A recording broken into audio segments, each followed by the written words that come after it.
All right, welcome to this explainer. Today, we're going to decode what is essentially the ultimate user manual for your body. We're pulling this directly from the PathFit 1 learning guide on posture and body mechanics. So if you've ever wondered how to move more efficiently, feel less fatigued, and just truly understand the biological machine you walk around in every day, well, you're in exactly the right place.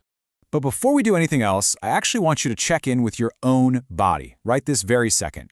Seriously, don't adjust anything just yet, but kind of notice your position. Are you slumping over a keyboard, maybe leaning heavily on one leg? Or hey, maybe you're locked completely rigid, trying to force what you think is good posture. Just hold on to that thought, because what we uncover today is probably going to change how you view that exact position. Okay, here's our roadmap for today. 1. The truth about posture. 2. The physics of body mechanics. 3. Head-to-toe body alignment. 4. Mechanics in daily life. 5. Moving better in sports. And finally, 6. Spotting inefficient patterns. Let's get right into it. The truth about posture. It's not about being a rigid statue.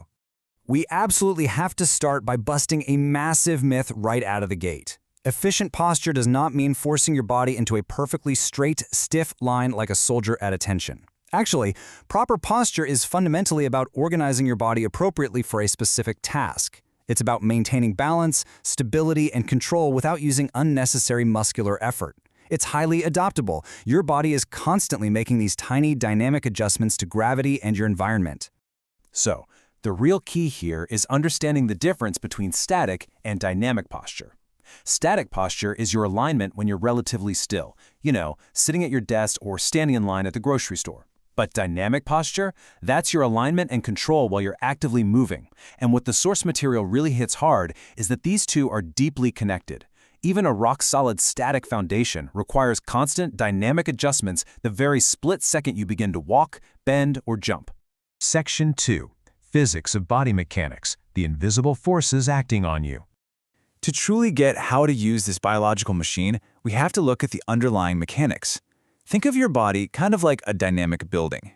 Your base of support is your physical foundation, literally, the area beneath your body that connects to the ground and holds you up. And since your feet form the space, simply stepping your feet further apart or bringing them closer together fundamentally alters that foundation. It instantly cranks your stability up or down. Now think about your center of gravity. That's the point where all your body mass is perfectly balanced. But here's the crazy part. Your center of gravity isn't fixed. It's constantly shifting around as you move and change positions. Your ability to balance and stay upright depends entirely on keeping that moving center of gravity locked directly over your base of support. The second it drifts outside that base, boom, you lose stability. If you take absolutely nothing else away from today, please remember these core principles of mechanics. Always establish a stable base of support before you apply force. Let your large muscle groups do the heavy lifting. Keep heavy loads reasonably close to your body so you don't throw off that center of gravity. And whatever you do, avoid unnecessary twisting, especially when holding a load. Instead, shift your body weight smoothly. No sudden, jerky movements. Section 3. Head-to-toe body alignment, the interconnected kinetic chain. Let's look at how efficient alignment stacks up against those common, inefficient patterns we all fall into. Take sitting, for example. Efficiently, your head is balanced right over your trunk and your feet are flat and supported. The inefficient pattern? That super common forward head, slumped shoulder posture with your feet dangling or tucked away. Or what about lifting? The efficient way is managing the load close to a stable base. The inefficient way, an unstable stance with totally uncontrolled twisting. And the reason those bad habits are such a big deal is right here. You literally cannot view your shoulders, your hips, or your knees in isolation. Your body is one giant interconnected system. A tiny shift in your pelvis is going to directly impact the natural curves of your spine, which alters the position of your knees, which completely changes the weight distribution on your feet. It is a total chain reaction. Section 4. Mechanics in daily life, applying the blueprint to your routine. So how do we actually apply this blueprint to everyday tasks? Well, before you quickly bend down to grab a heavy delivery box off the porch, run through these steps. First, assess the situation and the space. Second, secure your base of support. Third, get appropriately close to the box to manage your center of gravity. And fourth, let your powerful leg muscles do the heavy lifting in coordination with your trunk. Stop just pulling with your back. You've got to maintain control from the very start of the lift right through to the end. And when you need to reach for something or change direction, let's contrast two totally different approaches. The efficient, safe way is to just step closer to the object, physically reposition your feet and your entire body. The highly inefficient and honestly pretty risky habit is repeatedly reaching way beyond your controlled range, forcing your trunk into unnecessary twisting while holding a load.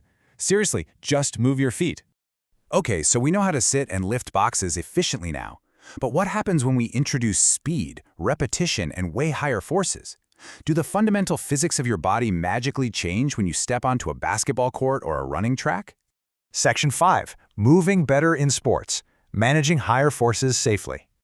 The answer to that is a hard no. The rules of physics do not change. In sports and exercise, the exact same mechanical principles apply, but your ability to control them becomes absolutely critical, simply because the demands are so much greater. Whether you're squatting and need coordinated ankle and hip movement, or you're landing a huge jump and need to absorb that shock, the golden rule here is vital. Increasing your load or your speed should never, ever come at the expense of your stability, alignment, and overall control. Section 6. Spotting inefficient patterns. Becoming movement aware. Let's talk about how to actually recognize when our mechanics are starting to break down in real time. Look at these common inefficiencies. The dreaded text neck from staring at screens all day, slouch sitting for hours on end, or pushing through a heavy set at the gym long after fatigue has totally ruined your form. What's crucial to understand from the guide is that these patterns are usually caused by bad environmental setups, like a monitor that's way too low, or just a simple lack of awareness. They are not permanent physical flaws that you're stuck with. And this quote right here beautifully clarifies exactly what we're doing today. Spotting these patterns in yourself or your friends isn't about playing doctor and handing out medical diagnoses. It's an educational tool. The whole goal is to boost your own awareness so you can adjust your workspace, reduce the loads you're carrying, and actively level up your daily movement habits for a safer, healthier life. I'm going to leave you with this final, provocative thought based on everything we've just decoded. If your bones are literally acting as physical levers and your muscles are generating the force to move them, are you actively driving your body's machine efficiently, or have you just been along for the ride, letting gravity and bad habits take the wheel? Now that you have the ultimate blueprint to your body's mechanics, what is one small adjustment you're going to make today to move more safely and efficiently?